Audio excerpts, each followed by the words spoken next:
On continue notre petite série de mots qui commencent par la voyelle nasale in avec les mots incident et incidence.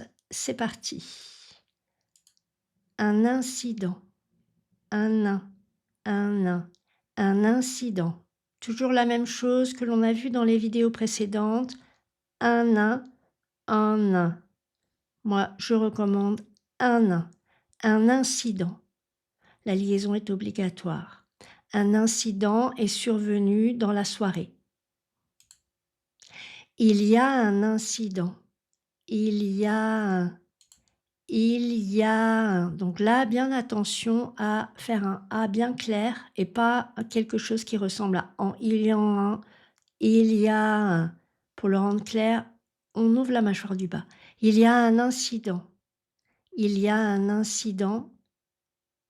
Il y a un incident sur la ligne électrique, par exemple.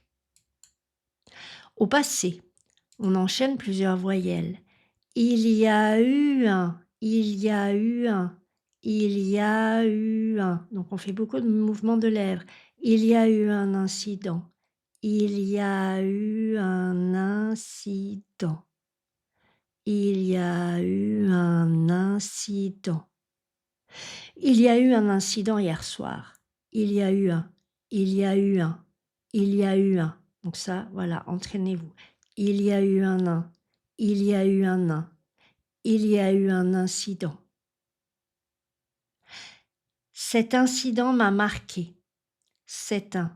C'est ainsi. Cet incident. Donc regardez bien pour le en, on relâche tout. Cet incident. Cet incident m'a marqué. Son comportement aura une incidence sur ses résultats. Aura une incidence.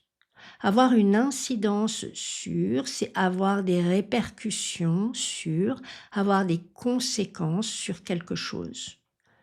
On dit souvent aura un impact. Alors l'usage de ce terme est critiqué. Il est de plus en plus répandu. C'est un anglicisme. À l'oral, pourquoi ne pas l'utiliser? Mais faites attention, cela dépendra de vos interlocuteurs. Si vous faites un discours dans un cadre un peu formel où les personnes tiendront à soigner leur langage, vous éviterez l'utilisation de impact. Par contre, en entreprise, pour parler de l'impact de telle action sur les résultats, dans un contexte financier, économique, vous pouvez tout à fait l'utiliser. Aura un impact, aura une incidence. Dernier exemple, ça n'a aucune incidence sur votre note.